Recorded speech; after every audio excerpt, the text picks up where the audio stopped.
송도고등학교에서 교장 임기를 앞둔 2017년 가을이었다. 기독교 TV CTS가 장기려 박사에 관한 다큐멘터리 영화를 제작했다. 끝나지 않은 사랑의 기적 장기려 박사라는 영화였다. 이 영화가 개봉되기 전에 담당 PD의 허락을 받아 전 교직원과 학생들이 체육관에 모여 영화를 관람했다. 감명 깊은 영화가 끝이 났을 때 강당에 불을 켜고 교장이 마이크를 잡았다.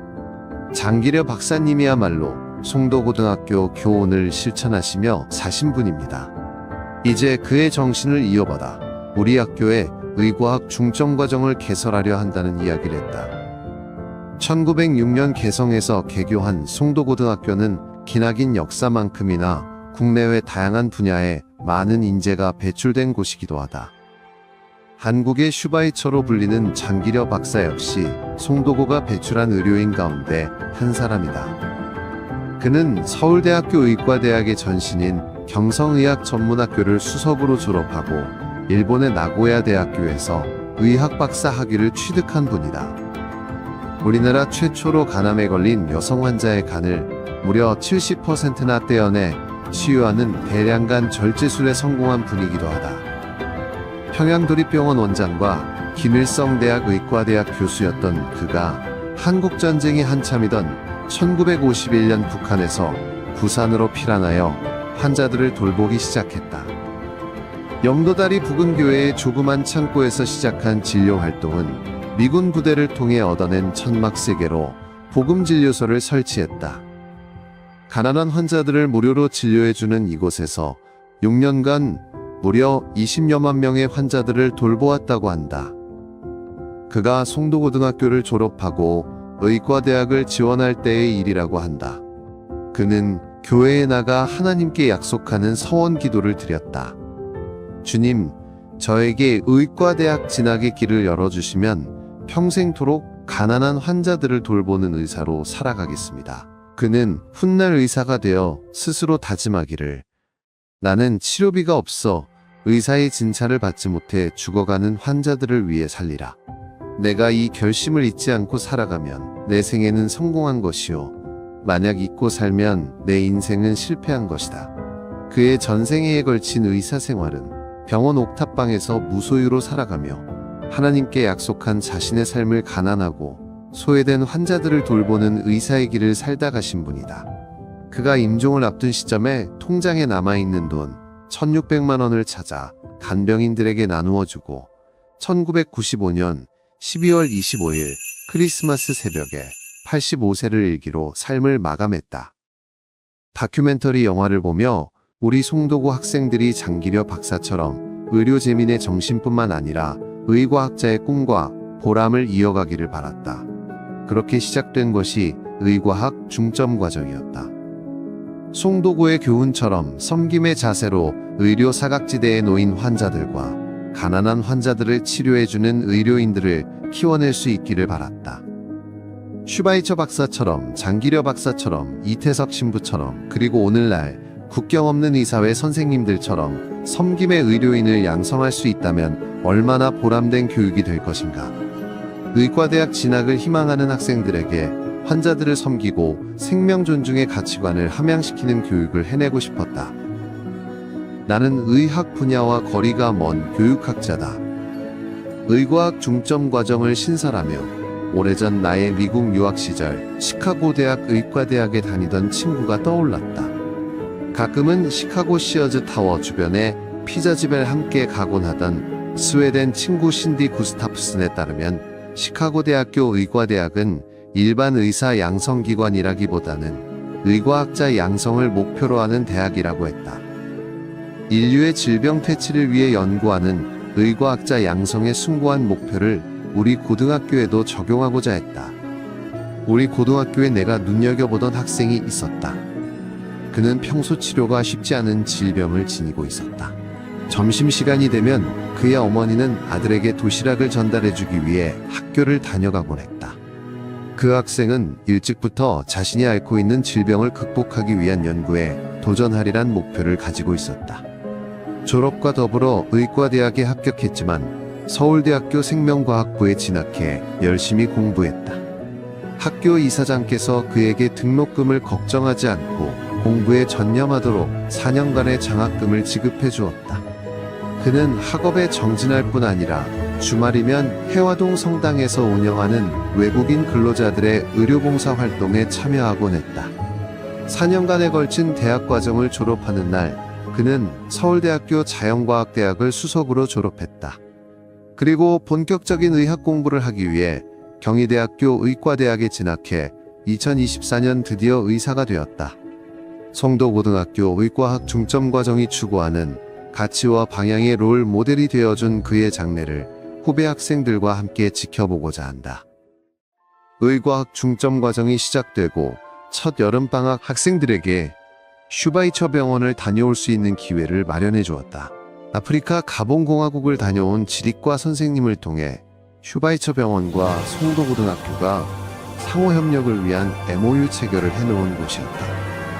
가본공화국 그 멀고도 험난한 길을 찾아간 학생들은 슈바이처 박사 내외분의 묘소 참배로 첫날 체험을 시작했다. 슈바이처 박물관을 통해 그가 생전에 남겨놓은 의료인의 삶을 둘러보았고, 현재 그곳에 남아 환자들을 돌보고 있는 의사 선생님들과 약사분들의 모습에서 학생들은 평생 잊지 못할 소중한 체험학습을 마치고 귀국했다. 한국에서 출국할 때 슈바이처 병원으로부터 요청받은 약품들을 전달하고 병원 진료 대기 중인 환자들이 편히 쉴 수 있는 의자들을 기증했다. 인천에서 의사로 활동하고 있는 학부모의 후원으로 이뤄진 기증품이었다. 가본공화국 주재 한국대사관에서 많은 도움을 주었다. 특히 대사분께서 적극적인 관심을 기울여 주었고, 그곳 한인회에서 학생들의 환영 만찬과 김치를 제공해 주기도 했다. 불어를 사용하는 가본공화국에서 병원 관계자들과의 의사소통을 위해 통역봉사를 해준 교민들의 도움이 컸다. 코로나19 팬데믹이 확산하기 1년 전이었다. 의과학 중점과정 학생들은 일상적인 학교 생활 가운데 사소한 활동들이 이어지고 있었다. 점심시간에도, 주말에도, 그리고 방학기간에도 다양한 의료 활동을 통해 자신이 꿈꾸고 있는 장래 의과학자의 정체성을 키워나가고 있었다.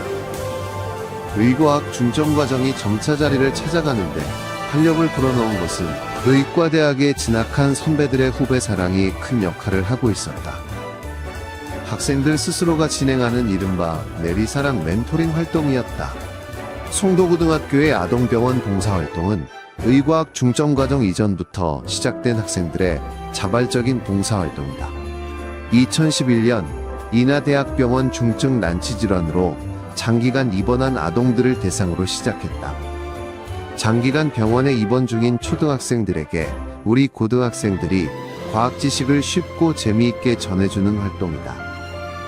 무엇보다 장유리 선생님의 숨은 노력이 큰 몫을 했다. 이들의 활동이 알려지면서 서울의 세브란스 병원, 그리고 서울대 병원 등에서 송도고 아동병원 봉사팀을 초청하기 이르렀다. 시간이 지남에 따라 이들 봉사팀은 의대에 진학한 선배들과 고등학교 후배 재학생들이 함께하는 활동으로 자리매김하게 된 것이다. 장차 의과학 계열 진학을 꿈꾸는 학생들에게 다양한 기관을 찾아 해당 계열의 진로 탐방과 평소 궁금한 내용들을 질문하고 응답을 얻을 기회를 마련하고 있다. 송도고는 장기려 박사 기념사업회가 운영하는 블루크로스 의료봉사단과의 업무 협약을 통해 해마다 방학을 이용해 학생들이 해외 의료봉사 활동에 참여해 의료진을 돕고 환자들을 돌보는 활동에 참여한다.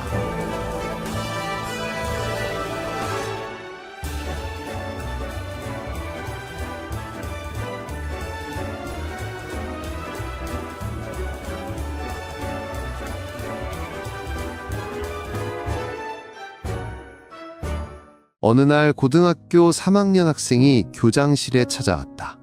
교장 선생님. 대학 진학 상담 관련해 담임 선생님이 교장 선생님을 만나보는 게 좋겠다고 해서 왔습니다. 나는 그가 간호학과 지망을 준비하고 있다는 이야기를 들었다. 남학생이 왜 간호학과에 가려고 하는가? 70이 넘은 학교장의 편견과 고정관념이 묻어나는 질문이었다. 나는 그가 의과대학에 진학해 송도고 출신 장기려 박사와 같은 인물이 되었으면 좋겠다는 기대감을 이야기해 주었다. 저는 오래전부터 가난한 나라에 가서 질병으로 고통받는 사람들을 도와주는 꿈을 지녀왔습니다. 물론 질병을 치료해주는 의사가 되는 것도 좋겠지요. 하지만 의사가 되려면 10년 이상을 준비해야 하지 않겠습니까? 그런데 간호사가 되는 과정은 그리 길지 않아도 되잖아요. 더구나 가난한 나라의 환자들을 돌보는데 간호사의 역할이 결코 의사들의 활동 못지않게 중요하다는 사실을 알게 되었습니다. 저는 가난한 환자들을 섬김에 의사, 간호사, 간호보조원, 그리고 자원봉사자 그 누구의 역할이 더 중요하다고는 생각지 않습니다. 고등학교 졸업을 앞둔 남학생의 생각이 아름다웠고 전공학문에 대한 가치관이 뚜렷한 그에게 감동했다. 결국 그는 서울대학교 간호학과로 진학했고 나는 그에게 장기려 박사의 생애를 다룬 영화 한 편을 선물했다. 무엇보다도 교장으로 감사한 일은 학생들이 송도고등학교가 지향하는 섬김의 지도자, 양성교육에 충실한 학교 생활을 마치고 학교를 떠나는 모습이었다. 내신 성적과 수능 시험을 준비하고 스펙에 필요한 봉사활동 기록을 만들어내는 학교 교육을 넘어 우리 사회와 국제사회에 유용한 역할을 담당하는 그런 인재들을 양성하는 일이 학교 교육을 통해 이루어지기를 기대해본다. 그러기 위해 교과 지식도 중요하겠지만 학생들의 가치관 교육이 얼마나 소중한 것인가를 다시 생각해보는 계기가 된다. 왜 진작 학생들의 가치관 교육에 좀 더 적극적으로 대처하지를 못했는가 후회가 남는 날이었다. 올바른 가치관이 빠진 행동과 도전이 어떤 부작용의 결과를 낳고 있는가를 곳곳에서 보면서 말이다. 서울대학에 진학한 그는 해마다 방학기간 해외 의료봉사 활동에 참여하고 있었다. 카자흐스탄이나 몽골, 그리고 요르단 지역에 의료봉사 활동을 다녀오곤 했다. 대학 시절 그는 봉사활동 분야의 총장상을 수상하기도 했고 2014년 2월 26일 서울대학교 제78회 학위수여식에서 학생 리더십상을 받게 되었다. 해를 거듭할수록 송도고등학교 졸업생들의 의과대학 진학생 숫자가 증가하고 있다. 2024년 현재 전국 의학계열대학에 재학하고 있는 송도고 졸업생들이 50여 명을 넘었다. 전공 분야별로 보면 의학 29명, 치의학 3명, 한의학 3명, 간호학 9명, 약학 6명이다. 이 같은 선배들의 진학에 고무된 후배 재학생들 또한 의과학 분야에 점차 관심이 커지고 있다. 바라기는 이들이 장차 국경 없는 의사의 활동에 중추적인 역할을 담당하는 날을 기대하며 그들의 활동을 통해 세상을 밝히는 송도고등학교의 인재들이 배출되기를 기대해본다.